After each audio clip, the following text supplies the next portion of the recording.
Fortress of Comic News, episode number 176. I am one of your hosts, Chris, alongside super duper metal guy Mike. Nice. That was a lot of adjectives for me. Well, it's a very metal episode today. Yeah, it is a very metal episode. And why is that, Chris? Because I just answered my own question, sorry. But I'm being the host and the co-host right now. We have today on the show we have Bob Frantz, writer of Metal Shark and Ninja Nuns. That's on Kickstarter right now, and you can see the Metal Shark behind me if you're looking at us. Awesome guy. We're going to talk about his crazy idea that he turned into a really popular book, and you could probably find it in your local comic shop right now. So Metal Shark, yes, it's the Metal Shark cover with a shark holding a guitar and shredding, so you can't miss it if it's in your local comic shop. So we'll be getting to that interview fairly quickly because we don't want to delay that at all. No, we do not. So let's just jump into the news, Chris, because we got a lot of content to get through. Let's start with my news. Oh, what you have news? That's not in the notes. What do you got going on? So, to all of my Kickstarter backers, the book has been finished. Awesome. Battle Monsters is done. The digital version has been sent out to everybody. If I read it. For some reason you didn't get it, let me know. And it's available to be purchased digitally on Drive-Thru Comics right now. So I'll have the link in the show notes. Yep. If you want to pick up a copy, DRM free. If you want it on Comixology, I'm currently in the submission process. So I'll let you know when that happens. And also, I'm in the process of getting it printed, so physical copies will be available soon. I have a spot on my fridge for the CGC graded frame. It's waiting. I'm waiting. Yes. CGC backers, which it's Mike and two other people. Hey, we're special, okay? Yeah, yours are going to take a little bit longer because I got to not only get it back to the printer, but then I got to reset it out to CGC in Florida. Wait for them to do their thing, bring it back, then ship it out to you. And I have to test it for COVID because it's going down to Florida. Well, I'll get it eventually. Yeah, you'll get it one day. Just make sure my address hasn't changed if it's that. Just some CGC graded Metal Shark shows up at someone's apartment. It's like, what is this? And how do I not know about it? It might be for the best. I don't know. But anyways, or not Metal Shark. What I'm saying, Battle Monsters. Battle Monsters, yeah. But yeah, so go check that link out, Drive-Thru Comics, and you can get it right now. Awesome. And I purchased it and downloaded it just to check and be sure, and it works. So Drive-Thru Comics, check it out. TV news. DC Universe's original programming is migrating over to HBO Max. Shocking. What? Say what? Oh my god. Yeah, so it looks like this is where we're settling. Everything's going to HBO Max. They didn't feel they had a strong enough following with DC TV, and they're like, wait, we own HBO with all their exclusive content, so why don't we just combine everything? And there you go. I wish it could have been easier where they started off with this, but here we are. Yeah, it seems like so Jim Lee said something about like there's gonna be news about DC Universe soon, and that the old stuff's gonna stay there and this and that. That'll change within 6 months, trust me. Yep. But yeah, it's that slow progression of why do we have two apps? We should just have one and charge a premium. And yeah, so not shocking. Nope. Movie news. This is pretty awesome. Bruce Timm is once again returning to Warner Brothers Animation with a new Batman cartoon movie. Awesome. Man, right there. Yep. Say no more. Awesome. Was he involved in the Killing Joke animated movie? I thought he was, right? I don't know if he was or wasn't. I do know. So I'm in because Bruce Timm's one of those guys that, like, no matter what he does, I'm going to give him a shot. Right. Even though he gave us the Batman and Harley Quinn movie. Yeah. I don't know if he's. I'm going to check now as you finish this. Yeah, news. Check for me because I was excited about this until I remember the awful sex scene they added to the Killing Joke. We don't talk about that movie. It was buried somewhere deep down in a bunker. Then it's never coming out because that was just totally uncalled for. But anyways, The cartoon movie is titled Batman: Soul of the Dragon, and is based on a 1970s Gotham where Batman's set against an old foe with the help of some friends who he trained when he was younger. Sounds awesome. That sounds right up. It sounds like an original story, something that I could be excited about. And yeah, they said that it's not based on previous material. So yep. That's the other thing that gets me excited is Bruce Timm and Paul Dini, when they were at their strength. Yep. They weren't adapting stories; they were making stories. They're the ones that gave us Harley Quinn before she turned into the Harley Quinn we know today. They're the ones that gave us the Mr. Freeze's origin the way it is today. Like, they did great things, so I'm excited for them to do something, or for Tim at least to do something new. Yeah, for sure. To go back to your Killing Joke, he was involved in the Killing Joke. Another fun fact for all DC fans out there: the screenplay for Killing Joke was written by Brian Azzarello. Okay. Yeah. But yeah, he was involved in that. So okay. Well, hopefully this one's good. Some sad, or I don't know, unsettling or disturbing. I don't know. These stories seem to pop out all the time. I'm going with confusing. Confusing. Paint me confused. Ray Fisher continues to post new allegations about the Justice League reshoots with Joss Whedon.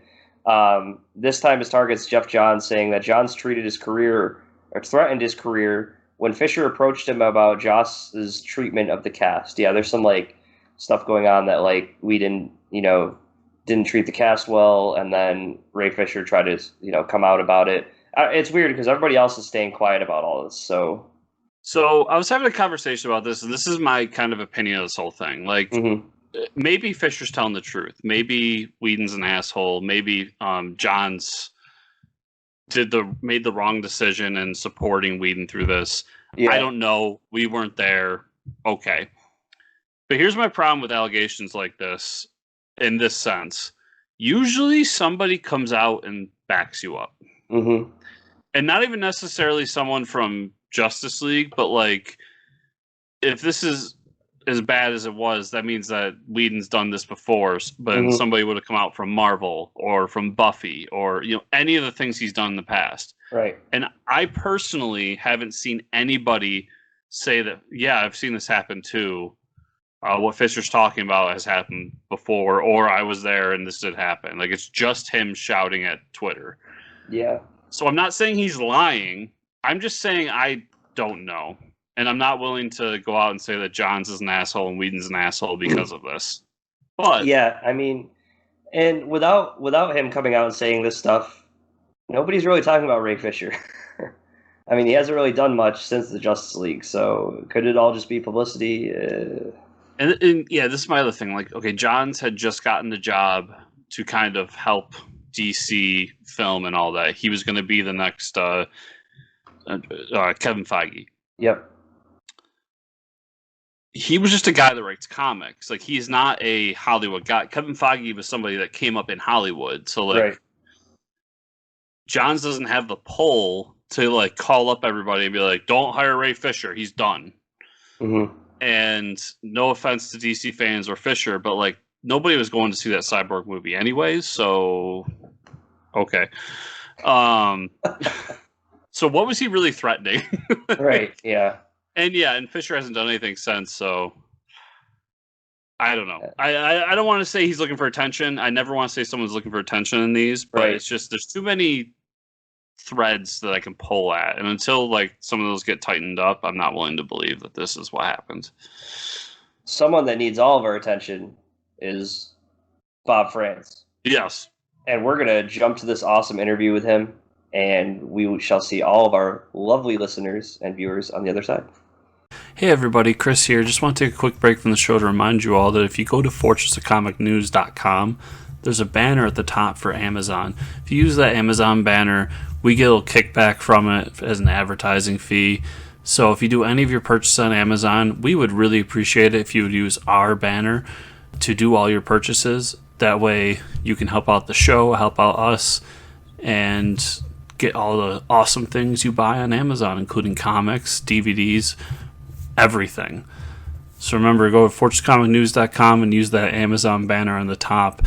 Thank you all so much for listening, and let's move on to the rest of the show. Welcome back, everybody. Well, welcome to the show, Mr. Bob Frantz. Welcome to the show, Bob. Thanks for having me, Chris. I really appreciate it. Yeah. I like how we just went from, we didn't have much structure and we were just kind of like chatting, and then we all just got like really formal. That's why I do a podcast with my co-writer Kevin Cuff called Word Bros. You can find that at thewordbros.com. And what I normally do is I just hit record as soon as, because I use Zoom, right? Mm-hmm. And as soon as the guest picks up I just record. Well, see, that's like a step above a way. I mean, we try to add a little structure. There's some things we can't record, some things we can't. Yeah, but that's what editing's for. That's what your editing software is for. Right. And like, so if anything does kind of get out there, which nothing ever really has, you just edit it. But like, I noticed the same thing. People hit record and then sometimes they just clam up like, oh God, like I'm on. What do I do? What do I do? I guess, so just let it happen naturally, my man. That's a good pointer. I like that. Yeah. I know Chris has definitely recorded me saying some really dumb stuff and like, by the way, we're recording. I'll be like telling them a story. I thought it was like personal, And then my wife left me. And like, by the way, I've been recording for 12 minutes. And I'm like, oh, great. Well, you should always, anytime you're speaking in front of a microphone, just assume that you are being recorded or that it's going out over the air. That's the one lesson that I learned doing commercial radio for a long time, was like, if you're in front of a microphone and you're in a recording studio, just imagine everything you're saying is going out over the air or it's being recorded. If not, if you don't want it out, don't say it. Yeah, you put yourself in the situation, so it's like, exactly. I guess I had it going. Exactly. I have a friend who's a big fan of Penn and Teller. Mm-hmm. Yes, a big fan of Penn and Teller. And I guess they do a podcast like everybody else in the world.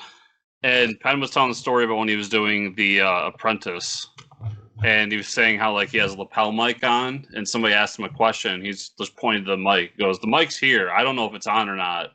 I'm not answering that when there's a mic on me." That's a good point. Yeah, that's true. Well, anyways, before we get too sidetracked here, we want to talk about your project, Metal Shark Bro, because I remember Chris sent me the screenshot of it, and I was like, hell yeah! How do we talk more about this?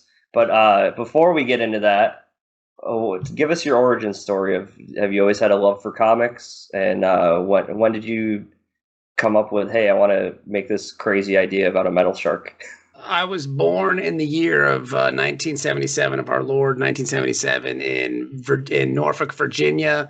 I spent most of my life in Norfolk, Virginia. I went to college in Richmond, Virginia, which is like an hour and a half up the road from Norfolk. I came back to Virginia Beach I had a 10-year run on commercial radio in Norfolk. I did an afternoon talk show, which was a lot of fun. I've always loved comics. I fell in love with comics and probably like everyone else my age, because of I didn't have an older brother or anything. So the thing that got me into comics was Tim Burton's Batman.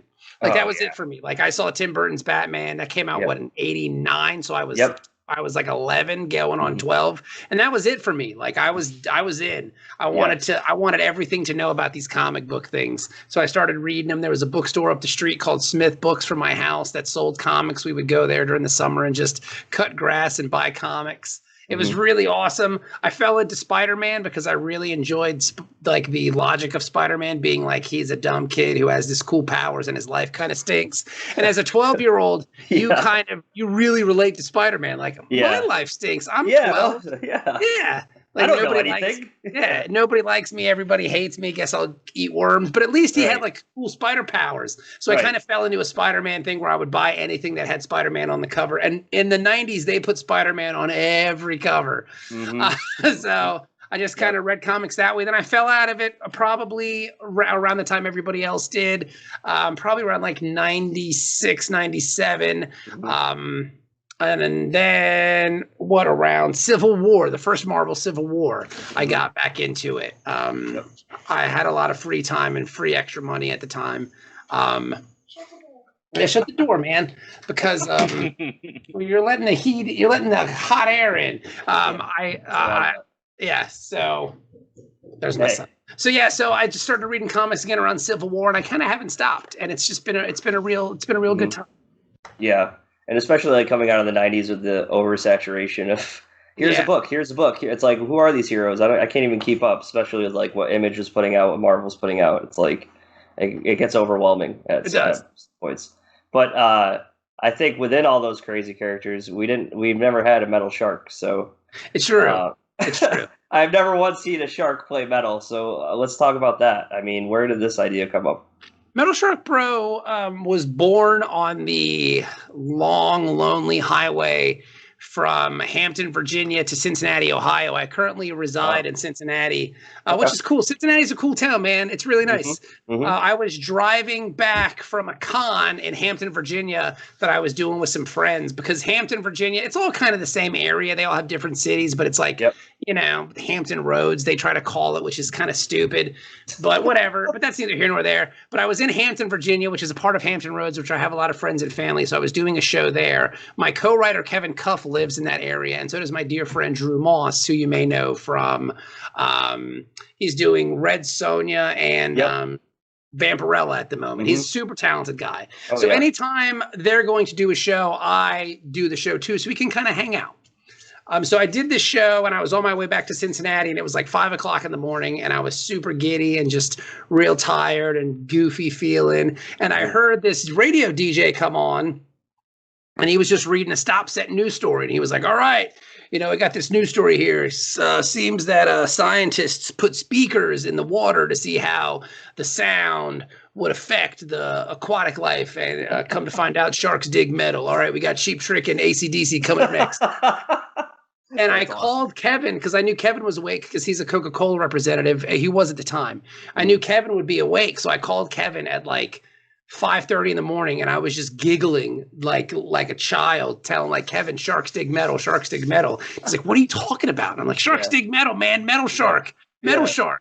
Yeah. So we just kind of created that idea, this whole idea from that radio break. That was it. So for the next 9 hours on Interstate 64 back to Cincinnati, Ohio, Kevin and I just outlined the first trade of Metal Shark Bro. That's awesome. Yeah, so when I got home to Cincinnati, I told my wife, I was like, dude, I got this idea, Metal Shark Bro. And she was like, I have no idea what you're talking about. But my wife and I have been together for 15 years, and she's heard a lot of my really dumb ideas. So she was like, it sounds awesome. Do it. So we started writing the script. We hooked up with Walter Osley because we were trying to pitch him on something else. Walter's a great dude. He's super talented. What a guy.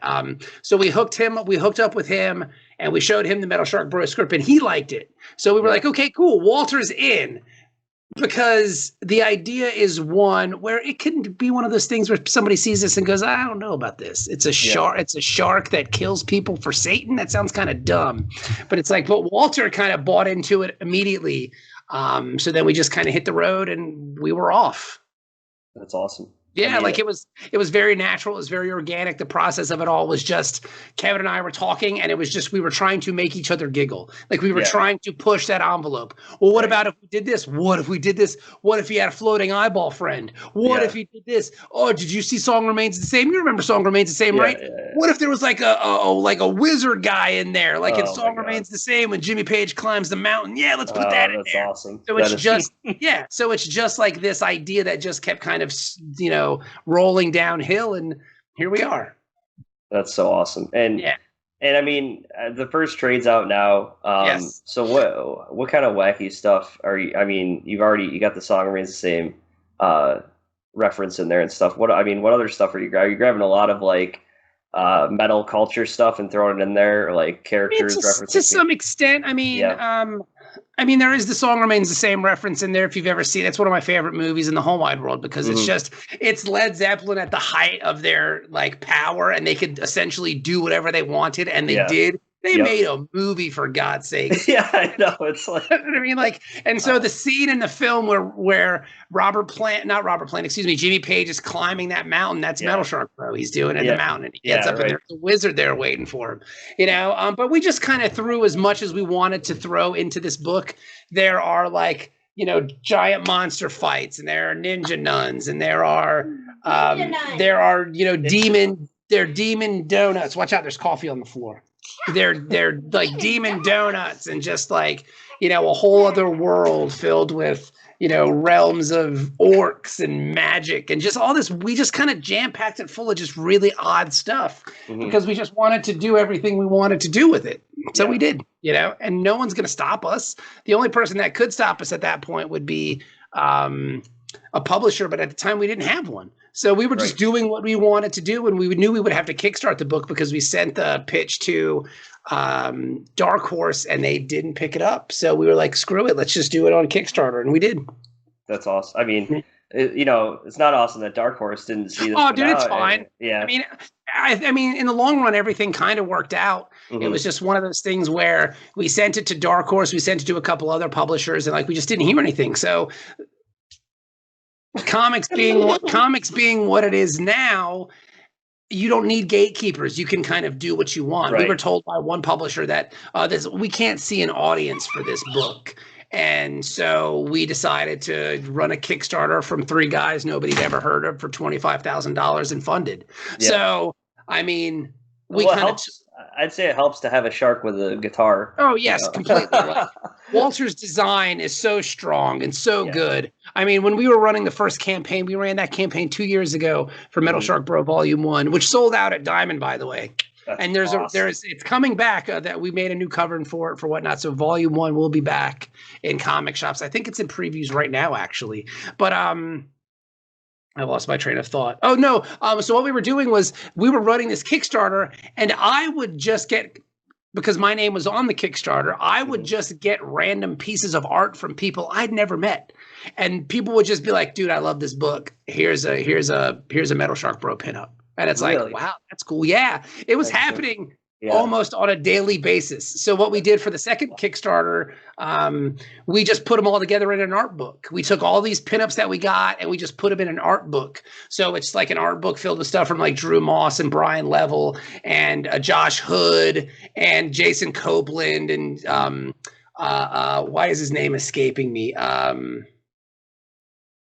Anyway, but it's just chocked full of stuff. That's awesome. So it was killer. And it just happened organically because the image of a shark dude holding a guitar with like a floating eyeball friend really resonated with people for some reason, you know, like they were like, this is awesome. And it helps to the fact too, that like we made Metal Shark Bro a very likable character. Like if you read the book, I don't know.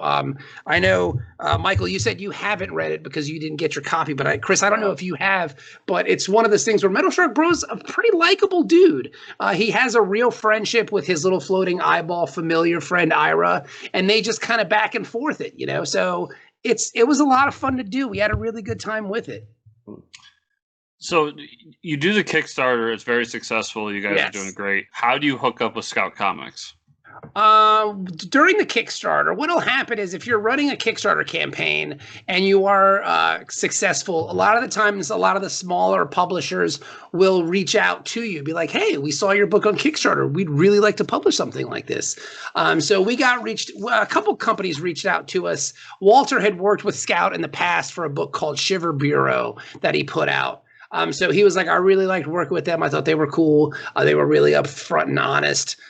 So we just went with Scout, and it was a relationship that we've been really happy to maintain and to keep going because they're just cool. We told them we wanted to do a second volume. They said, sure, man, put it out. We are doing this Ninja Nun Kickstarter right now. You can go to Kickstarter.com and search Ninja Nuns. It's a spinoff from the Metal Shark Bro universe that's out right now. We're 24 days left. We're 176% funded, which is really awesome. I didn't know about Ninja Nuns. That just made my day. We just put it out. Yeah, we've been running this Kickstarter for like 10 days. That's awesome. We're at like $5,283. We're crushing it, dude. We funded in less than 8 hours. Right. It was awesome, you know. Yeah.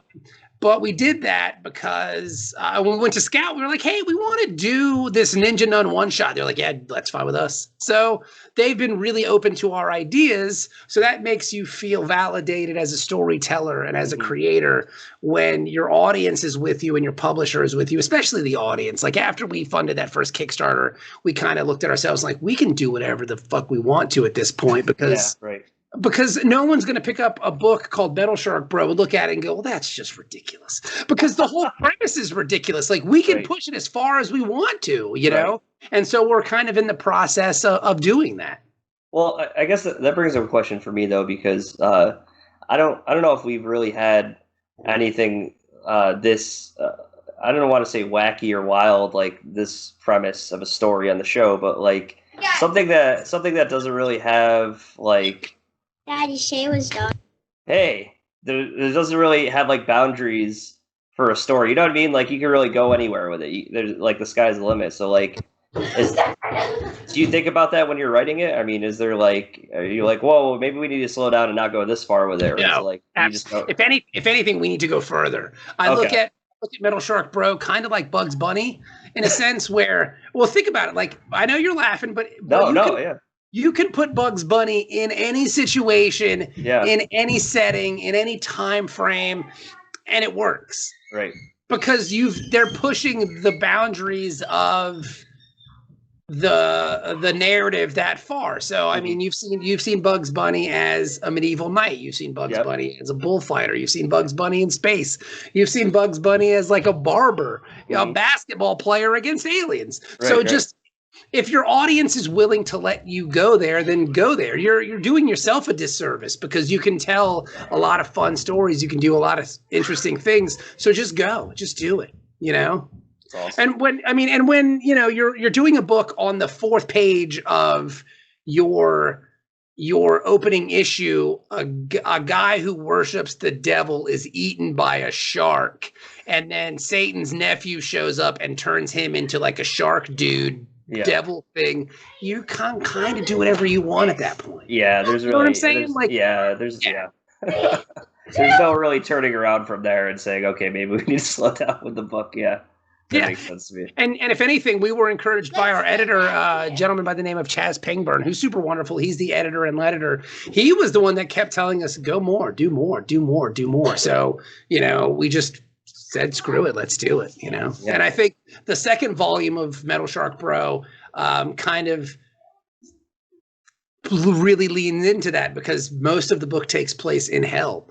Like we don't even really see the surface world all that much. It's all about like, you know, Satan and his armies and, you know, Metal Shark Bro. Spoilers at the end of the book, at the end of volume 1, Metal Shark Bro is turned back into a shark. I don't want to ruin it for anybody, but the devil turns him back into a shark and he swims off into the sunset. So when we were talking about doing a volume 2, which is odd that like a guy who spent an entire book killing hundreds of people just gets to swim off into the sunset, but he was only doing a job, you know, and he didn't really want to do it, but he wanted to get back to where he was. So with volume 2, we said, okay, well, how are we going to bring Metal Shark Bro back? Because he's a shark. What would bring him back into this crazy world that he was eager to leave? And we decided it was Ira. Because Ira's his best friend. That's his buddy. They have like a bromance or whatever. So we have, at the end of volume 1, we have Satan asks Ira if he wants a job in his organization. So in the start of issue 2, or in volume 2, Ira has taken that job. And so now he's kind of doing things for Satan and he gets captured. So, you know, the only person that can save Ira is Metal Shark Bro. Of course. So we bring him back and then it kind of goes from there. That's awesome. It's fun. And that's the beauty of comics, especially indie comics. Like, there shouldn't be a boundary. I've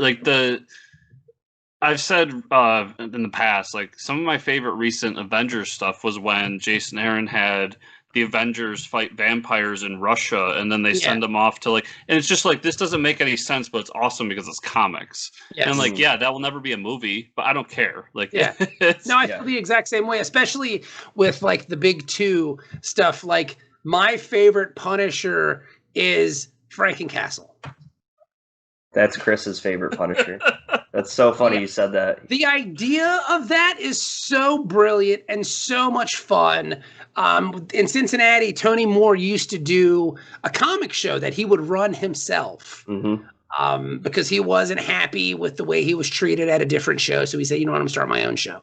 So Tony Moore in all of his excellence and supreme comic power, would go around to each loser, schmuck, and artist alley and go, "Hey, can I get you anything? Do you need anything?" And the irony of Tony Moore asking me if I need anything was ridiculous. Yeah, so that's awesome. Tony, so he comes over and I'm like, "Hey man, I just want to tell you, I love Frankencastle." And he's like, "Thank you."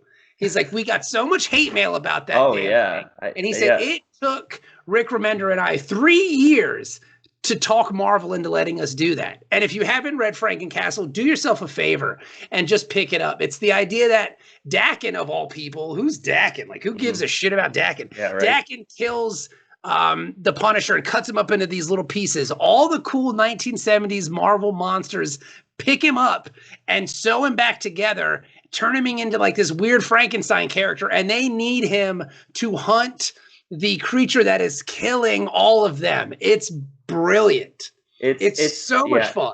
But it's like, and the fact that Chris loves it, I love the fact that it's Chris's favorite Punisher story because like it makes all the other Punisher fans so mad, you know? Yes, it does. But I think it's hilarious that you said it. I mean, I'm indifferent about it. I'm a DC fan, but I like Punisher and I would like that story too. But it's just funny that like that's the wackiness that brings people together. You know? Chris, did you read Punisher Kill Crew?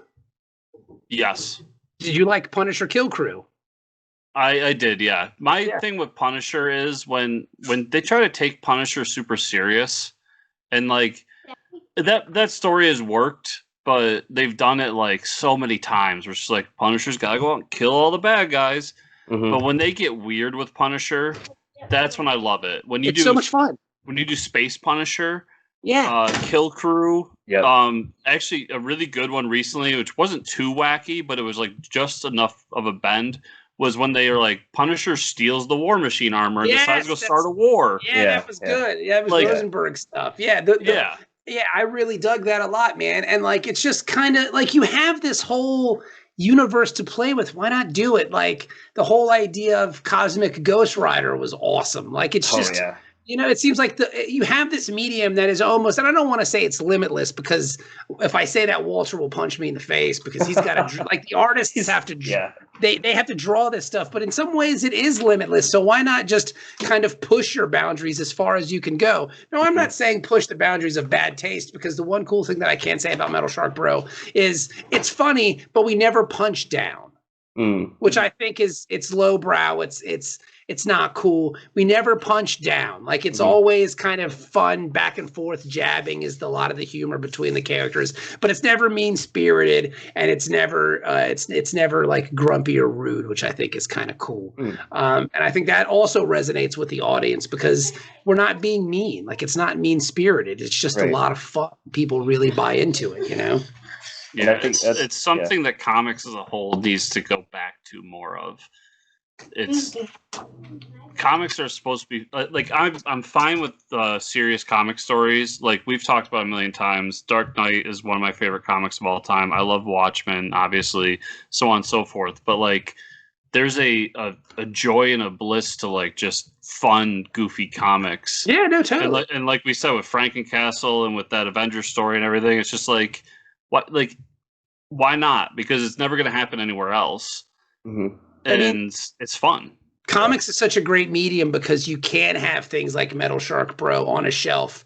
And the way it works out alphabetically is you can have Metal Shark Bro next to Mouse, which is, you know what I'm saying? Like, and that's the scope of comics. Like you can have something that is heart-wrenching and can break your heart. And, you know, it's this timeless piece of fiction, you know, created by this wonderful man who's telling the story of his father using, you know, the horrors of genocide, you know, rained upon the world by Nazis, and then you can have a book about a shark who kills people for Satan. And that's the cool part about comics, you know what I'm saying? So, yeah, man, do it. Like, just do it, you know?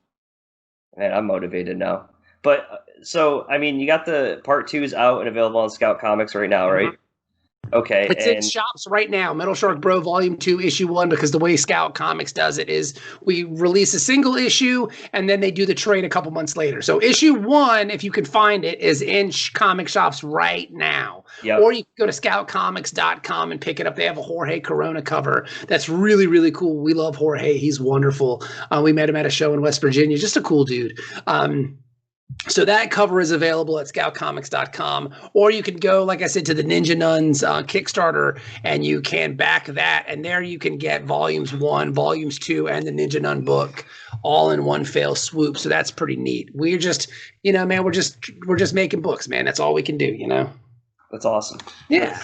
And I'm excited for the Ninja Nuns. I mean, the show has turned into like Chris and I learning about other stuff, and like, okay, well, I'm going to go have to spend money really quick and before we Isn't that the best? That's the best part of comics, though, right? Oh, like, yeah. You go to the shows and you walk around Artist Alley because I mean, I know that Rick Remender rules, and I know his stuff is amazing, and I can go check that out anywhere. But if I'm walking around an Artist Alley, you can really pick up a lot of neat stuff and a lot of cool things that you would have no idea even exist. Right. So and then you can support indie creators and you can make, you can keep making comics, because the only way we get to keep making comics at this level is just by people buying the ones we have, by people backing Kickstarters, by fulfilling those Kickstarters that people have backed, and just to keep the machine rolling. It's a lot of fun. It's a lot of work. It's a lot of stress, but it's awesome. Right. But it also helps to have all the support that you have too. I mean, with everybody, especially like people just making pinups for you too. Yeah. I mean, that's awesome. No, it was really, like I said, man, it was completely overwhelming, and just the love that we've received from the comics community has been cool. We try to push that back out there. That's why when we do our own podcast, like, we talk to dudes and dudettes. Dudes has no gender in my world. So gender neutral. I tell us all the time, dudes. Yeah, for sure. It's just dudes. Well, we talk to people that are up and coming. You know what I'm saying? Because they need an outlet to reach an audience, and if we can help them, that's cool, because people have helped us. So it's just like this kind of a rising tide raises all ships kind of vibe, Yeah, it's really cool. Yeah. So the question that every creator loves: you're doing Metal Shark Bros Volume 2. You got this Ninja Nuns thing. Yeah, buddy. Is there anything else on the horizon coming from you? There's always stuff on the horizon. We're Kevin and I, because Kevin Cuff is my co-writer. I can't sing. He wished he couldn't make it today. I guess I could call him now, but I think this thing might be wrapping up pretty soon. He just texted me and said he was free. Where we are, we're always moving. We're always working. Kevin and I are working with Tony Gregori right now, who's did Ancient Noise. He did that independently with David Crispino. He's also got a book called Deuce of Hearts through Vault. Tony's a really great guy and so talented. We're working on a pitch together right now. With the COVID thing, everybody's kind of pencils went up, and the comic community kind of shut down, so nobody was taking pitches. But we have all these pages that just look beautiful, and we're getting ready to send that out into the world and see what happens. And if nobody takes it, then we'll kickstart it. Yeah. So what can you do? It seems like it went well for you the first time. So and that's the thing, man. We're not going to let people tell us not to do the books that we want to do, tell the stories that we want to tell. Kevin and I also have a story in a Top Cow anthology that's coming out soon. It's called Spirit of 666. We're really excited about that. The idea would be that the founding fathers of the United States were actually like crazy occultists. And in order to defeat the very powerful British army, they opened up a gateway into hell, and all those creatures kind of came into the new world and helped them slaughter, I guess, the British. But now we need to close this giant hell portal. So it's a freed slave and a Hessian who are fighting back these demons that have kind of populated colonial America. It's super fun. Oh, so you're moving into nonfiction then? Yeah, basically, right. And that's drawn by Christian DeBari is the artist on that one, and the colors on that is Simon Guhc or something. It looks really cool, man. So we're excited about that, and we're always moving, man. We always got stuff in the works, because that's what we do, Yeah, for sure. So if we want our listeners, viewers, followers to follow you guys, where can we send them? You can send them to my Twitter account is bfrantz19, FRANTZ19. Kevin Cuff is Kevin_Cuff, CUFFE. If I'm Kevin, CUFFE. And then you can follow us also at the Word Bros podcast. That's our podcast that we do. We've talked to some pretty cool people, man. We're just making books. And if you're so inclined, I know it's a lot, you can go to ninjanuns.com, you can go to kickstarter.com and just search Ninja Nuns, and it'll take you right there to the Kickstarter. We're in stretch goals already. We've got we're trying to get to that 5,500 mark for the Metal Shark Bro stickers that we're giving out, and then at 6,000, we have a $6,000 stretch goal, and it's going to be pretty cool. We're excited about that. But we've already done Ninja Nun stickers. We have a mini print from Lana Kangas, and we also have a mini print from Jason Copeland that we've got some rewards for. So it's been pretty cool. Hey, we just got another backer. That's awesome. Yeah, it was me. I was like, yeah, I might as well just get the PDF package. So I mean, that's all. The PDF package, you get Metal Shark, you get Ninja Nuns, all for $15. That's a good deal right there. Plus, I mean, the Metal Shark stickers you mentioned, I was like, all right, I'm back. Only for physical. Oh, well, I'll up it then. Is the only physical, because I'm not gonna mail a bunch of shit to people. Yeah, if I could just send them PDF, and we have it on there for physical pledges only, so we're not like trying to rip you off. Yeah. It's just either way. I mean, that's the best way to find everything that you've done. I mean, you got it all packaged right there for everybody, right? So. And it's cool, man, because the Ninja Nun idea came about because, like I said, the pencils kind of went up, and we really didn't know what to do because.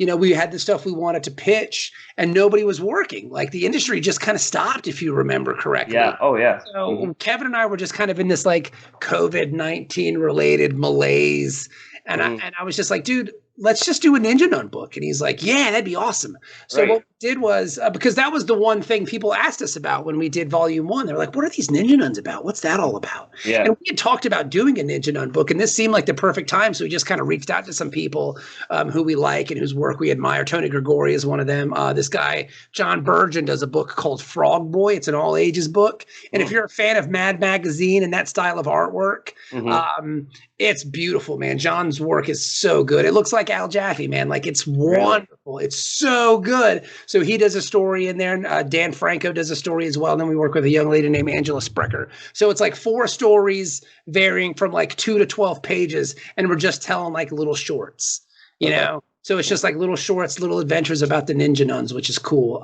There's 3 of them. They have silly names. They fight silly things. It's just cool, man. Like one guy, Chaz Pangburn writes a story. Who's the editor of Metal Shark Bro. His story is about that him and Tony did together with Josh Jensen on colors.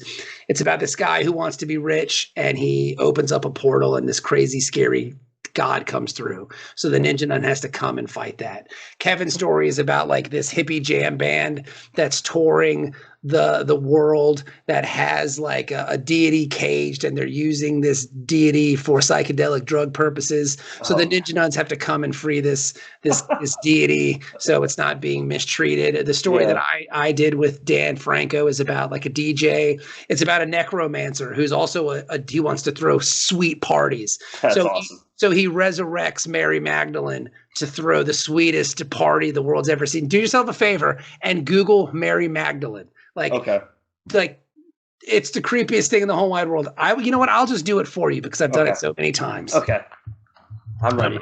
I'll share my screen with you. So Mary Magdalene, essentially, like we all know who Mary Magdalene is. Like she was Jesus's friend and stuff. Yeah. Well, apparently, like they found her skull or something. And so her skull is on display at this church in France. And if you can you see my screen? Oh, yeah. Yes. That's what it looks like. This weird. Yes, that's Mary Magdalene's skull, and like this weird golden kind of like altar thingy. Kevin showed me this image, and I was like, "Oh shit!" It's like Mike Mignola like designed this thing back in like the 1400s. So we said, "Cool, let's use this for the story." So this necromancer guy wants to so Mary Magdalene's this great DJ, and he resurrects her from this weird skull thing, and they throw this huge party that the Ninja Nuns have to come and stop. Menacing looking. Yeah, it's real creepy. Yeah. I've never seen that before. That is terrifying. Me neither. Kevin sent it to me and was like, we got to do this. And I was like, all right. It looks like something that a necromancer would be resurrecting too. I mean, it just fits. Yeah. That's awesome. And then Angela does a 2-page story about like the Ninja Nuns go to Comic-Con and get harassed by comic nerds because they think that the nuns are dressed in cosplay, and they don't look sexy enough. So you can kind of guess what happens. Yeah, that was a little too real, I think. Yeah, that's why we did it though, because right. You know. Yep, that's awesome. Yeah, so it's been a lot of fun, man, and like. we hit the ground running and we funded, and now we're just going to keep going and hit these stretch goals, babies. That's what we're doing. Awesome. Yeah. Everybody, go check out that Kickstarter. Go follow these guys online. Welcome to the other side. Hey, we're back on the other side. So, if you didn't hear, check out Ninja Nuns, check out Metal Shark, and go look at all the awesome stuff that's happening over there, because there's always a place in my heart and in the comic shop and the coffee table for some fun, wacky, over-the-top comics. Yes. Always.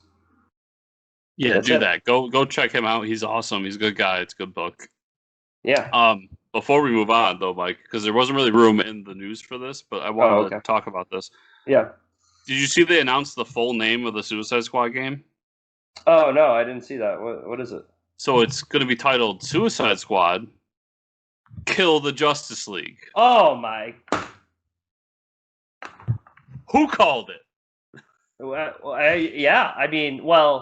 It also helps that they have a bullseye on the Superman side. A lot of people are like, what is this game going to be about? Like, they literally put a bullseye on the back of Superman's head. Yeah, but I do want to say all the websites out there going like, how does Suicide Squad fit in the Arkhamverse? It doesn't. Right. It doesn't need to. Just let me kill the fucking Justice League. Yeah. They heard you, dude. This is what you've been asking for. I'm down. Man. I'm so down. And you cannot wait for next weekend when we get Fandom. Stupid name still. I know. But I'm really excited for it. Yeah. They're committing to it, though. Good for them for not changing the name. Like, oh, we're sorry. They know. They're like, we committed. We can't go back. We have all these stupid Fandom posters. It's going to happen. Speaking Based on of the news, they couldn't have afforded to. But yeah, go ahead. True. New York Comic Con has officially been canceled. But much like San Diego Comic Con, it's going to get an online event on YouTube set for October 8th through the 11th. So kind of sad. But I mean, October's, you're towing the line of COVID-ness and getting back into the swing of COVID. So it makes sense to cancel it. It's also, I've heard it's a insurance thing where you have to cancel like at least a month ahead of it to get back money and all that stuff. Well, it's like having 150,000 people walking through a city that was already quarantined and believe me, I understand that, but I think there's been a lot of criticism of how some of that's been handled, like the canceling of stuff. Mm-hmm. The reason they wait till a month ahead of it, I've been told, is for insurance reasons. Mm-hmm. Now, because there was the chance that we could have been out of this, nobody knew, but yeah, right. But par for the course. It sucks that, I know from my experience of going to New York Comic Con, you got to buy your tickets pretty far in advance. So there's probably a lot of disappointed people right now, which sucks. But Jeff Lemire reunites with DC to bring back Sweet Tooth at Black Label. The series is going to hit comic shelves November 3rd and is going to be a 6-issue mini. Yeah, so we've been hearing a lot about Sweet Tooth going to Netflix.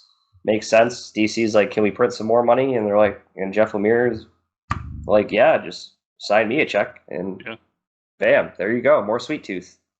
Still need to check out Sweet Tooth, but yeah, good for Lemire. Give Lemire all the money. Yeah, for sure. And I think the next trade of Gideon Falls just came out, so I can't wait to read that. I got to catch up on that. I've been reading it in the trades, and that I cannot. I mean, that's got to be an option for a show or something. It's so awesome. But as is everything that Jeff Lemire does. Punchline is getting her own title with a 48-page one-shot written by James Tynion IV, with art by Mirka Andolfo this November. And moving on. Pretty much. Punchline, there's probably some people that want to see some Punchline stuff. Not me personally. She's fairly new and it's I'm not even reading it, so I have an opinion of Punchline. It's just okay. You created a new Harley Quinn. Congratulations. It's just another Harley Quinn. That's all it is to me. It is what it is. I know people are liking her though. So she's not. The Batman book isn't bad right now. James Tynion's, I think, gotten into his groove of things. We like to all remember Batman Eternal for the hot garbage mess that it was, but I think he's he's got a focus now, and now we're at the point where you can bring in something new and fresh, and it doesn't seem forced in the story. It seems like, okay, this character I can see reoccurring, or I think she's different enough to be a normal part of the Gotham rogues, which, you know, it's hard to do. I mean, we had Court of Owls, now we have Punchline. It doesn't happen very often. They bring in new villains and stuff like that. So I think it's pretty good so far.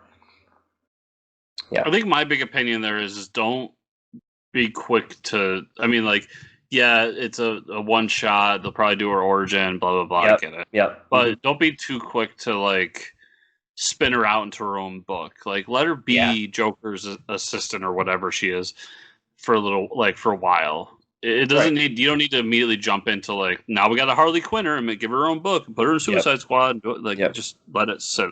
That's all I ask. Yeah, just let it marinate a little bit, you know. Yeah. Dark Knight's Death Metal is getting even more tie-in books. All right.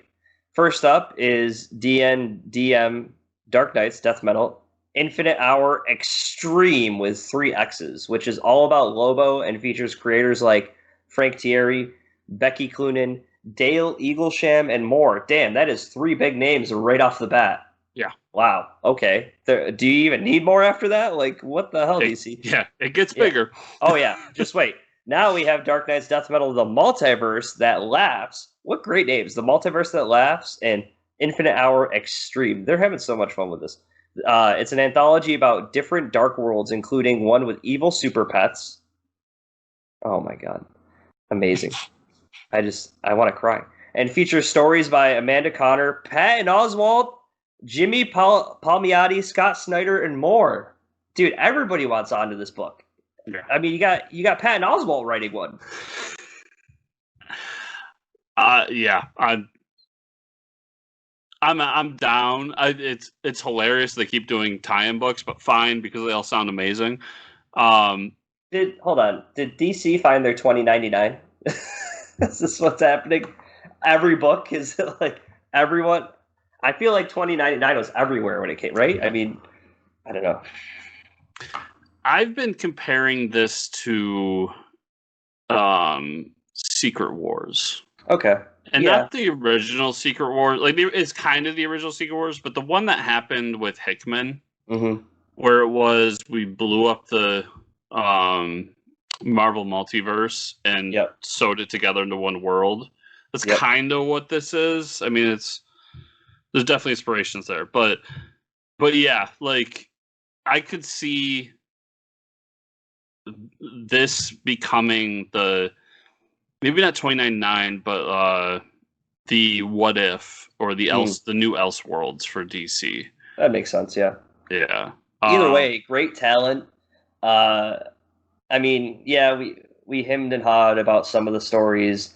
I mean, not all the tie-ins are going to be great, or not. And we had, there was some mix-up going on with that incompleted story about the T-Rex Batman, but more of this. I mean, come on, it's so enjoyable to like. It's awesome to just open a page and be like, oh, there's a Batman. Oh, look at that Batman. Like, it's fun, like picking and like looking at new characters and like, wow, they really just took that and ran with it. And the Super Pets one. Yeah, more Super Pets everywhere. Yeah. Please. I'm loving this series for. Well, first of all, I gotta get this out. Someone at DC, don't make it 3 X's. You need to change that because that means something that you don't understand. Right. That's a little too much. Yeah. That's. I was surprised to see that, but. But I'm loving Dark Knight's Death Metal, which we're gonna talk more about at the end of the show, because it's what we talked about in the interview that y'all just listened to. It's got a serious tone, but it doesn't take itself seriously. And it's just fun and goofy. And it's just like, what kind of stupid Batman can we come up with? How about Batman that's also Captain Atom or the Atom, whatever it is. Right. And then we're going to introduce him. Everybody's going to decide it. And then we're just going to squish him. And then, why not have a Batman that's also Manhattan? We'll call him Batmanhattan. Sure, let's do it. Like, and then we're going to squish him. And we're going to kill him. Like, so Yeah, you're right. It seems like they're having fun. I can just imagine all the creators of DC just like sitting in a room being like, all right, what, like, shout out your best Batman, evil Batman. Yeah, right. The Beyonder, evil Batman Beyond. Sure, let's do it. Yeah. What if Batman was a T-Rex and he was evil? Yeah, sure, let's do it. Like, you're right. It's got to be awesome. Series. I'm down for more. Yeah. Yep. Even though DC has canceled 5G, they announced that they're still going to publish John Ridley's Batman comic. And this is the story featuring Luke Fox as Batman, and it's going to come out later this year. I mean, yeah, if I wasn't a huge fan of Luke Fox being Batman, we got so much Batman stuff going on right now that it's like, you know. I get it. You have Ridley, who, you know, what was it, 12 Years a Slave? Was that the movie he wrote? Yeah. You got something by him. You're going to use it. I get it. Oh, yeah, for sure. I thought from the beginning that 5G was a bad idea. And I was really glad to see that they got rid of it. But this is fine, because it's probably going to be published as like a Black Label book. Yeah. And be like, yeah, what if Luke Fox became, you know, this is what the world could have been. Mm-hmm. Cool. Someone will read it. I might check it out, but I think it's more of the, I mean, just because John Ridley's writing it too, I think we're gonna explore a Batman that isn't rich.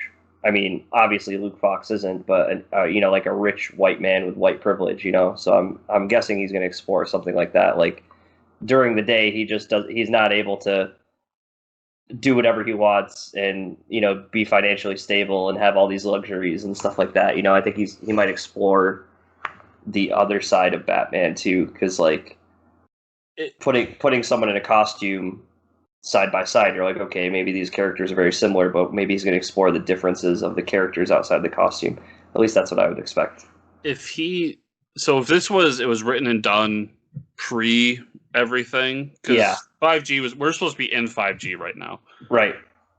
If that's what it is, and he's like, let's just do a 12-issue series because we have the scripts. Yep.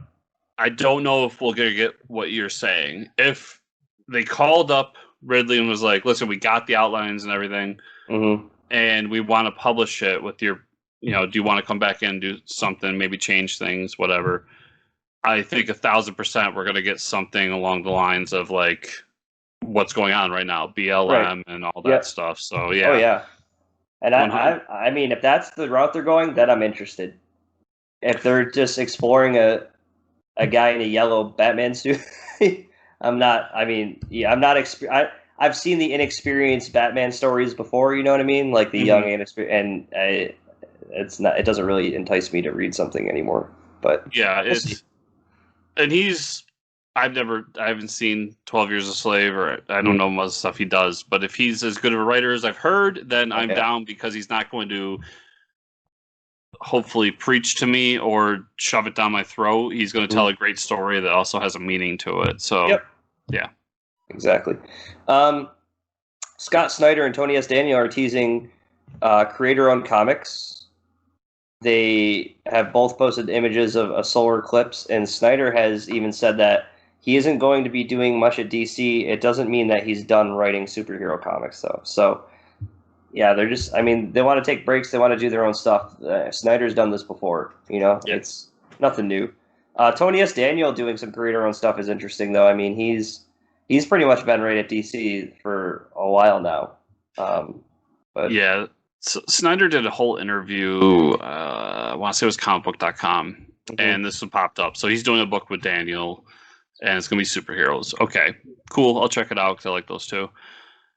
What's more interesting is that Scott basically admitting that he's going to poach a bunch of DC artists to do creator-owned stuff with. Like I mean, Tony Daniel, obviously, and then he pulled out Greg Capullo as well, and he named like 4 or 5 other ones that he's like, I'm going to do something with these guys. Yeah. And I'm just like, oh, so you're going to take all the good artists from DC? Right, pretty much. But, yeah, cool. I know. Well, Greg Capullo aside, he's always said that he just goes where he thinks he can make the most money, and I appreciate the honesty with that. I remember I got to talk to him at Batman Day, and he just said, I was like, what was the motivation to do a Mark Miller book? And he just said, because anything that guy writes turns into a movie. He's not wrong.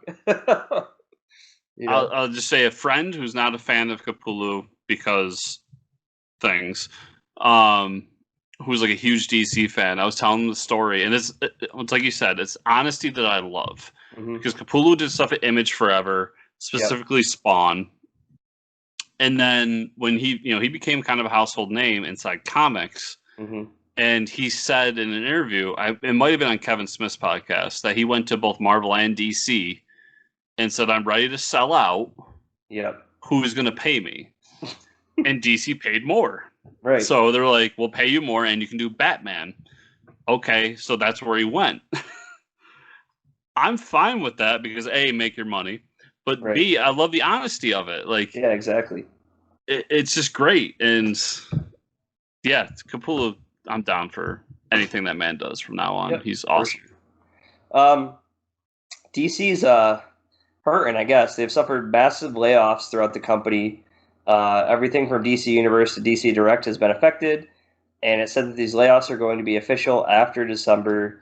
Also with that, DC has announced that they're cutting 25% of their print comics line. The following comics are being canceled come October and November: Batgirl, Batman and the Outsiders, Justice League Odyssey, Teen Titans, Young Justice, Suicide Squad, Hawkman, and John Constantine Hellblazer. So basically, it's going to be Batman and Superman left.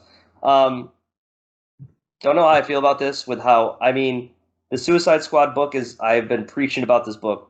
I mean, Tom Taylor's writing it, so I guess maybe it's a sales thing, but also I guess I could see this book wrapping up by then. I think maybe they just kind of situated these books to wrap up their. I mean, Justice League Odyssey was never going to be a continuing thing, right? And but Batgirl though, Batgirl is surprising to me. Young Justice and Teen Titans. I mean, that's really surprising as well. I don't know. That's so. Yeah, Batman and the Outsiders have been plagued since day one, so that's not shocking. Batgirl, but. Yeah, it said that all these books don't make money, which anyone that knows the comics, especially the big two business, you have books that make money and you have some that don't, but they add to your line, so blah, blah, blah. So that's what these books all are. But I'll say this. I read Justice League Odyssey. It's coming to an end. Like, it was meant to kind of line up with what's going on with Dark Knight's Death Metal. Yep. So that makes sense. Teen Titans, it's coming to a natural conclusion. If anything, actually, the story arc that's going on now, in my opinion, probably shouldn't even been done because it seems like an add-on. So that makes sense to me. The Suicide Squad one, I'm confused as hell about. Unless there's a everyone remember, as we say this, DC fandoms next week. They could be bringing back Suicide Squad as a new number one or whatever and trying it again. Force X or something. Yeah, because there's a game coming out, there's a movie coming out. Well, why not have a comic on the shelf? Right. Yeah. But what sucks about that is, from everything I've heard, it's great, and it's been the book that puts Tom Taylor in the stratosphere of major comics fandom. And but we know he's going back to his Injustice universe, so maybe he just wants to spend more time there. And we know this guy has written a comic relative to a video game with Injustice, right? And we know this, like you said, the Suicide Squad game is coming out, so maybe they're just going to end that story and be like, okay, but coming out is Suicide Squad kill the Justice League or something like had that be just a one-off story or something. I don't think Suicide Squad is strong enough to have two books going, like a solo ongoing with a mini series or something like that. I don't think it's a strong enough following for that. No, so I've been following Tom Taylor for a while because Injustice, I got it when it was first coming out. Yeah, I remember near the end he left the book a year before it stopped, and he said I've been doing this forever. I'm kind of done with this universe.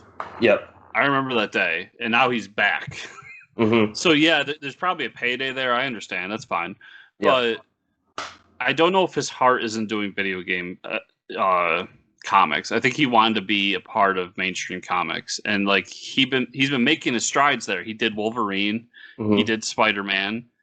He's getting Suicide Squad now. Like he was doing Batman annuals. Yep. Like he's definitely wanted to get into that world. At least it seems like it. So I don't know. I don't know the man personally, but from the outside looking in, I would think that he's kind of not happy about this because Suicide Squad was kind of his way to have an ongoing inside the DC universe. Yeah. And everybody thought he was going to be a DC exclusive after this. Like that was the big thing turned around. I've been waiting for the Suicide Squad to kind of stick at DC, and this seemed like finally, you know, like haven't had an ongoing Suicide Squad book that I could like not feel good, but like be okay with, like, okay, this is going to be an ongoing, and I'm going to keep it in my pull list or keep it at like that was one of my favorite DC books right now, so I'm kind of upset about this, but I don't know. We'll see after this DC fandom thing and see where everybody comes out on the other side. I'm sure they're going to announce some new stuff, and maybe some creative teams are going to move to other things, or we'll see. Yeah, 100%. Yeah. But with that, let's jump into what we read this week. We're going to save Dark Knight Death Metal number 3. We'll save that for after the salutations. Gunland number 4. This is the book I tell Chris about every week, and it is available on Comixology, I believe. So, and it's I think it's like $2 or something like that. So check it out. So basically, there's the young girl that one of the Doolin I think they're called the Dolan or Doolin brothers. The brother, there's like 3 brothers that were the bounty hunters, the main characters. The one that adopted this girl is the girl's left back in the town. Remember, last issue she had a run-in with some bounty hunters and a T-Rex, stole the T-Rex. Well, now her wanted poster's everywhere, and she's starting to get some publicity. Well, come to find out, there's a bounty hunter that gets jealous because he's the youngest outlaw or bounty hunter in the universe, or on the world or on the planet. And he's like, well, this is my reputation that she's tarnishing, and I need to go seek her out. And he has one of the masks. He's like this young kid, just like she is, but he has a mask that lets him shoot flames pretty much like out of his hands and stuff.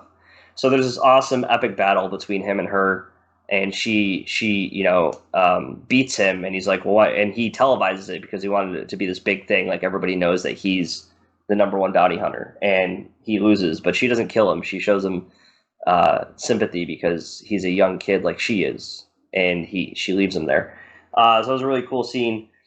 One of the brothers from the original issue, the first issue, Duke, has died. So what happens is Dan, is one of the brothers, drops off money to Duke's wife because he feels bad. And as he's walking away, she shoots him in the stomach. But Dan is he's immortal because of the skull he has. So he gets shot, and he's like, oh, crap, this sucks. She's a little pissed at me still. But at the end of the issue, we see Duke, who is the brother that was dead, wake up. And he wakes up and he's alive. And we think he's alive. He might be in hell. But he's in some weird afterlife area where there's T-Rexes like in the normal world, but they're made out of bones. So this is what tells me he might be in the afterlife somewhere. So there's something we're gonna get a story of what's happened or what is happening to the third brother, because he died in the original shootout. It's a really solid story. The art's amazing. There's a lot of fun stuff happening with this book. So check it out. It's on Comixology, $2. Green Lantern, Season 2, Number 6. This is the Grant Morrison book. It's still going strong. Really interesting issue. Hal Jordan is injured and healing on a medical ship, so there's like a lot of interesting characters that we meet. There's like a head nurse that handles all the stuff, and she's seen a lot of shit. There's a lot of cool different lanterns. You know, we get glimpses, like Grant Morrison really enjoys making weird different lanterns. But the antimatter Hal, Wazman, I think his name is, shows up and attacks the medical ship. It ends with Jordan being killed, because Hal Jordan's never been killed before. And all the villains, all the Quaz or Waz, I think they call it Quaz people, leave. So there's more than one antimatter person, and the last image is of Hal Jordan speaking to the Guardians and saying like, "We need you," or "We welcome back," or something. And he's wearing the green cloak of the Spectre. So I'm assuming because he's wearing this green cloak that they're insinuating that number one, he's dead, and number two, he's become the Spectre. Which I don't know where Grant Morrison's going with it, but it seems pretty cool. I mean, he's writing a solid book here.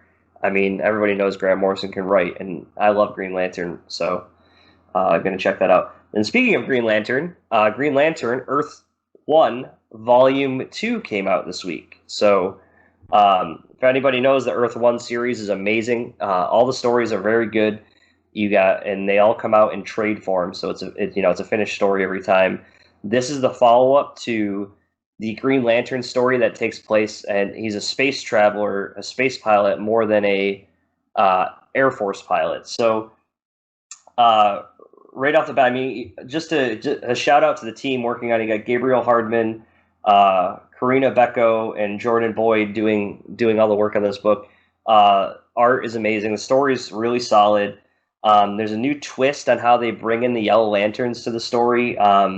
Basically, there's an outcast. So they've established this universe of like, okay, the Earth knows about space travel, and we're behind all the other planets because we know there's a universe out there. We know about the Green Lantern, but now we're behind on interstellar space travel. We're like the worst planet at it. So when it comes to like being attacked by aliens, we suck. We can't do anything about it, which is an interesting premise to explore with that. And also with knowing that there's other powers out there in space, the government does a little tricky shit and says like, oh, hey, let's partner up with these guys because they seem to be really strong. And that, in case, is the Yellow Lanterns.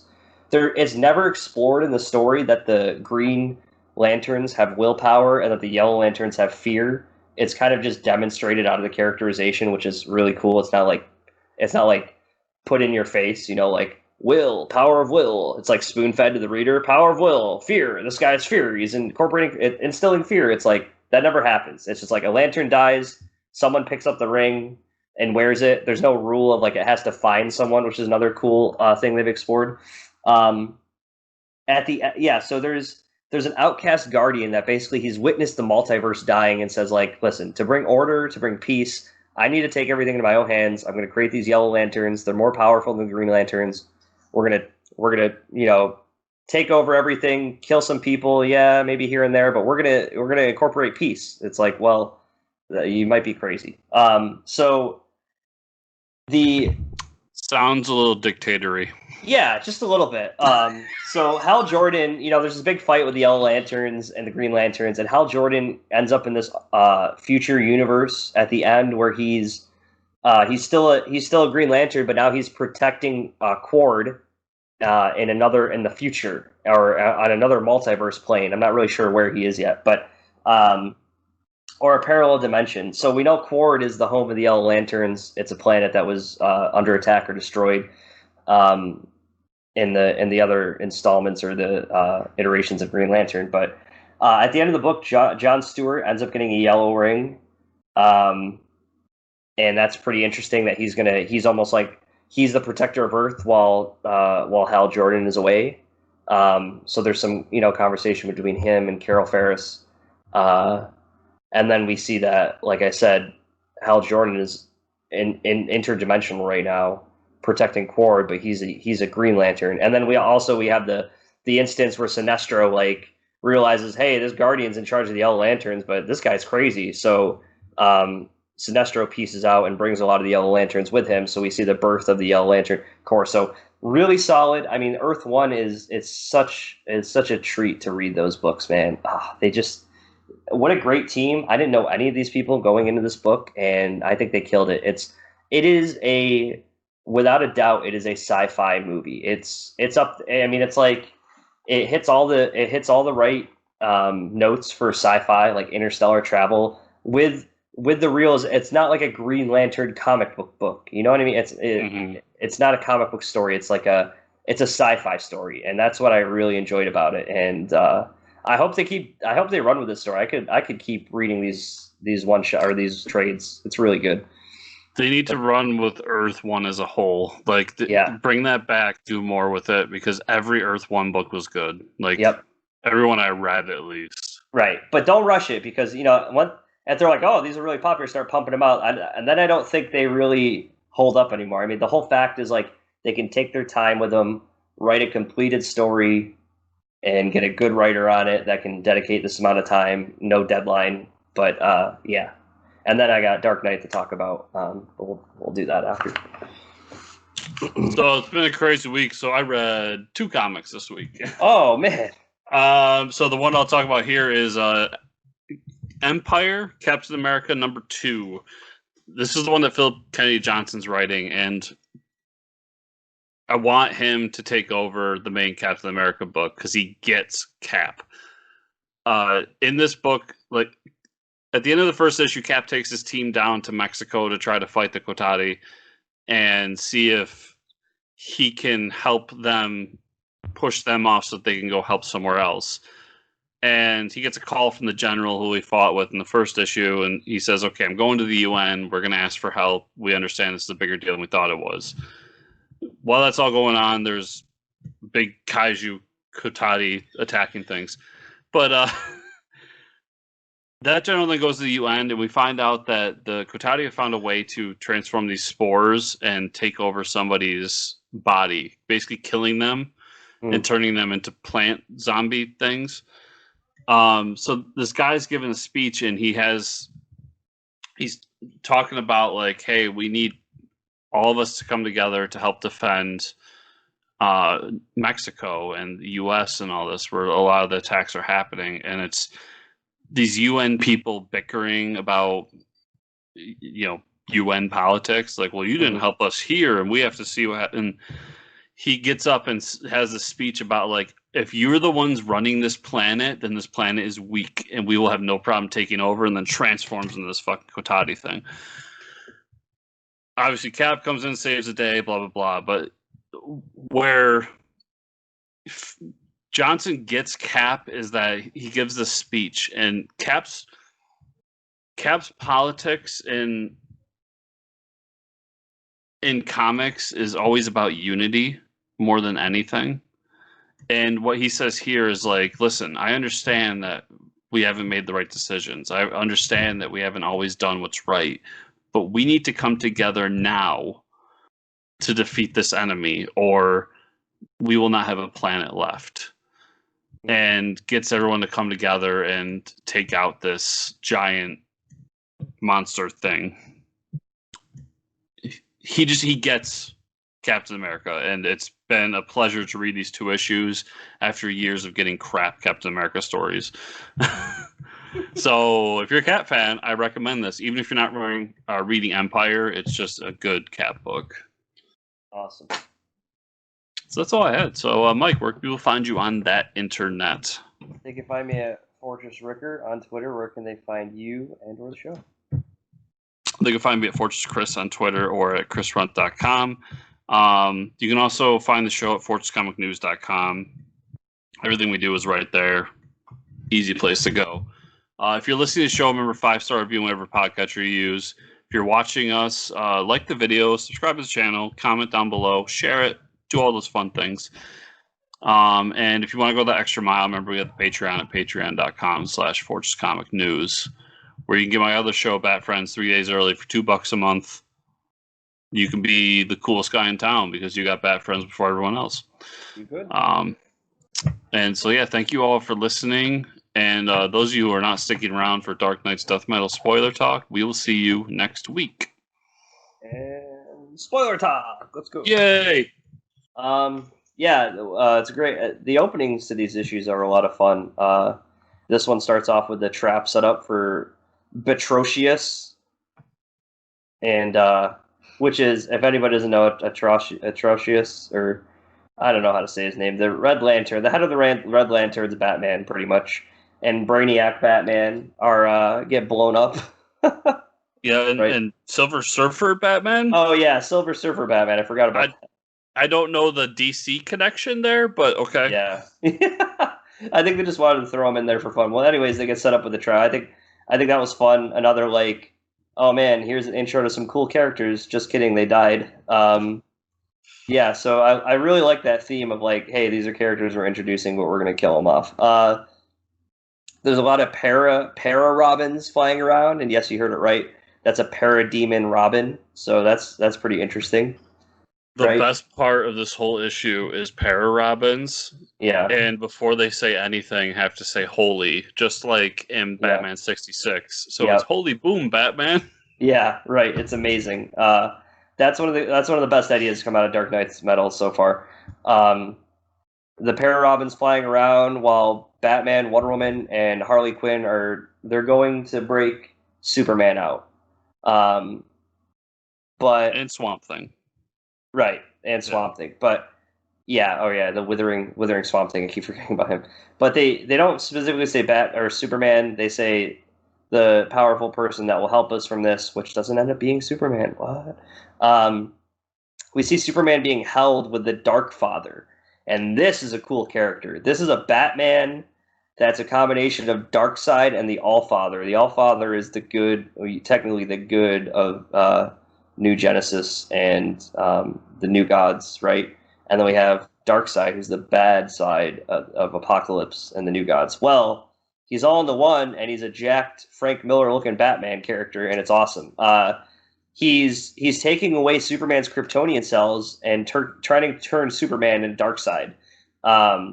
Mr. Miracle's captured too because there's only one way they can set up a perfect trap, and that's to capture the guy who can break out of every trap. So that's pretty cool too.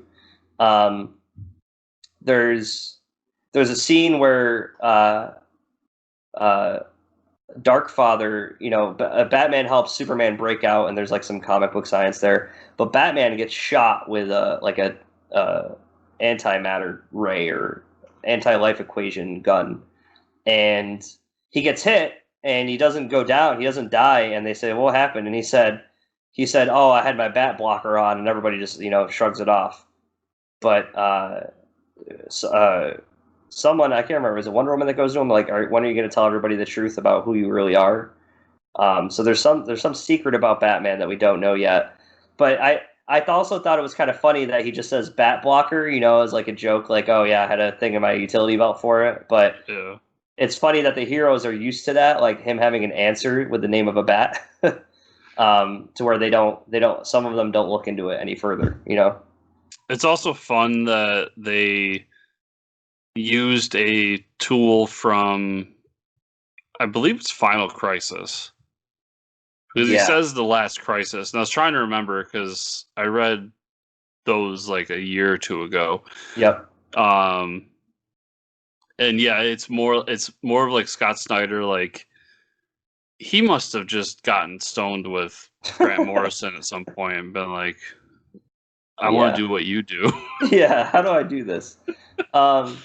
It's crazy, man. And then what we find out is Lobo is out there, or sorry, hold on, before that, Batman Who Laughs finds out where the speedsters are hiding in the Tomb of Heroes. And he has a giant race with them. Well, so, technically right before that, we have Lobo in the Fifth Dimension killing things, which is fantastic. Oh, yeah, I'm sorry, yeah, I did have that. Lobo in the Fifth Dimension, and the Fifth Dimension's like the cartoon world, so he's definitely been talking to Grant Morrison. Because Lobo's killing like these like very childish like cartoons and like blowing them up and stuff, which is a really funny scene to read. He's gathering items still. What are they? We'll find out at the end of the issue. Batman Who Laughs finds the speedsters. Obviously, they can't keep up with him because he's super overpowered right now, which isn't good for the speedsters. All the heroes are released from the prison quick. I do love. So, Batman or the Darkest Night, wherever he is chasing after Wally because he wants more Manhattan power. And I love that all I could think of in my head was, as they're doing this whole sequence, was you don't want Darkest Night to go full Manhattan. You never go full Manhattan. Yeah, that was pretty funny. That was pretty, I liked that. Yeah. All the heroes get released from the prison, and the hero or character that they were talking about that's overpowered, and they're going to save the dark multiverse. But then they've explained their plan like 3 times, and I still can't remember what it is. It's so over the top and complicated. But Jarro is back, and it's funny, and the edit for the scene there is really funny too. That like, why is Batman hugging a starfish? You know, come up with your own excuse pretty much. Yeah. See Justice League for why, or just make it up. Or just make it up. It was a great edit. I thought it was really funny. Fourth wall breaking. Yeah, so Jarro's back. We all know that he like thinks Batman is his dad, and he also is a super powerful he's got superpowered telekinesis. So they're going to use him in their giant plan to go into the dark multiverse and pull the energy to recreate the multiverse or something like that, along the lines of that. I think they're going to comic book science the shit out of it. Which is fine because more Jarro, less than everything else. More Jarro. It's awesome that he's back. I almost forgot until that. I was like, damn, I forgot he was a huge part of the Justice League with Scott Snyder. And then we find out that what Lobo's gathering. He's gathering death metals, or we found out, in the original death metal series or Dark Knight series, that there's several different metals along with the nth metal, right? Mm-hmm. And yeah, we just kind of forgot about all of them. So that's what Lobo's gathering, and then we find out who he's gathering them for. And there's a big reveal at the end that Lex Luthor is still alive, and he's all scarred up and shit, like looking like the Palpatine, just withered away in the dark. And that's how the issue wraps up. So it's interesting to see Lex Luthor still alive, right? Yeah, it's also fun that Lex Luthor is withering away as a bald white man inside the Darth Vader helmet. Yeah, right, exactly. Yeah. Yeah, that too. I mean, it's very Star Warsy, So I'm interested to see what happens there, because now you have like three parties fighting against each other. You have Lex Luthor, you got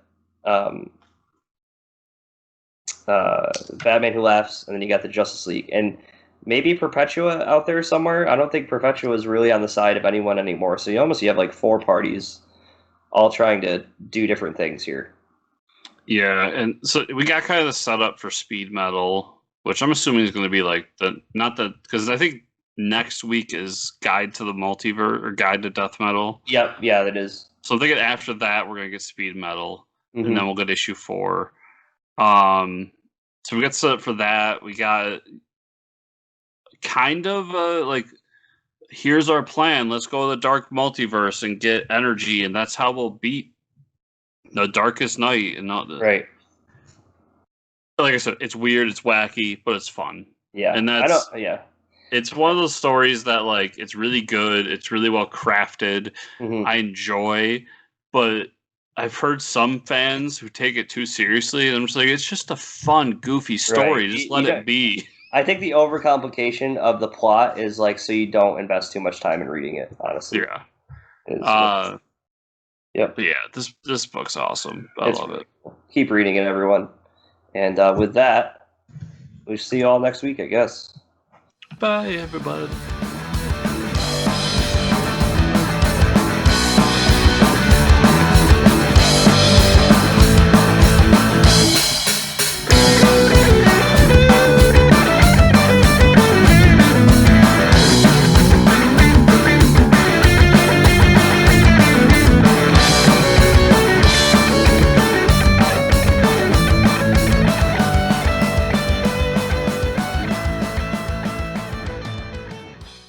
The book's awesome. It was actually, quick story, it was recommended to me by our comic shop owner. Really? Yeah, so... That's awesome. Yeah, so everybody just go check it out. It's awesome. Like Mike said, $15 you can get 3 books. That's an amazing deal. Now, what comic shop was it, if you don't mind me asking? Two Kings Comics. Victor, New York. That's actually that's where the birth of the podcast began for Chris and I.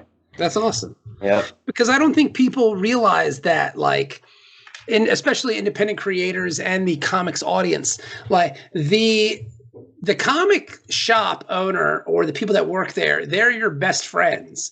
Like, talk to them as much as possible because they're going to recommend great books to you. If you don't know what to read, if you don't know where to go, if there's titles that you're not so sure about, ask them. They'll tell you the honest truth. Like my comic shop here in Newport, Kentucky, which is right across the river. Cincinnati's Kentucky and Ohio are broken up by the river. So I go to this shop called Arcadian Comics. The guy who runs the place is a guy named Steve. Steve is awesome because I'll just ask him, like, what do you know about this? What do you think about this? And he'll just be like, that's garbage. And then he'll say, but you should read this. And and normally it's a boom book because Steve be loving some boom shit. Oh, yeah, but he's like, you should read this. And that's how I started reading Coda because Steve recommended it to me. And man, he was right. So I just listen to Steve. Yeah. Like I'll go in and be like, so what about this book from DC? He's like, that shit is trash. I'm like, okay, cool. I'm not going to buy that one. He's like, but you should read this. And so that's how our relationship is. Sometimes I overrule him because they're just things that I like that Steve doesn't like. But more often than not, the recommendations you get from your comic shop are always good. Always.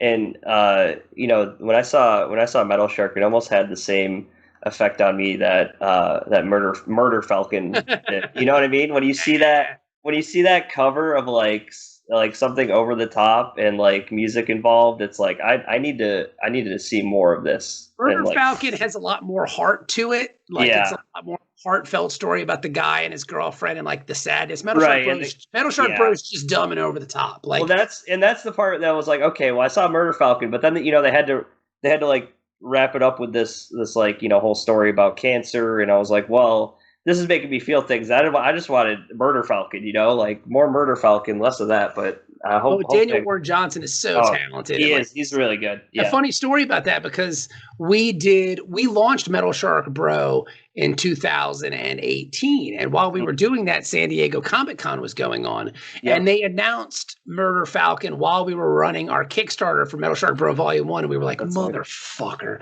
Like, everybody's going to think we ripped off this Daniel Warren Johnson idea, but they're two completely different ideas. Right. You know, so we were really sweating that for a couple days, because people would look at that and go, well, why would I want to read this crap from these morons when I can read Murder Falcon by Daniel Warren Johnson? Right. But the cool part about it is the comic landscape and the marketplace. There's enough room for like a very thought and, you know, like a really kind of emotional and wonderful book like Murder Falcon, and then just like the unbridled debauchery and stupidness that is Metal Shark Bro, you know? Oh yeah, people will read both. There's not one or the other, I don't think. But damn, Murder Falcon's good. Yeah, it is.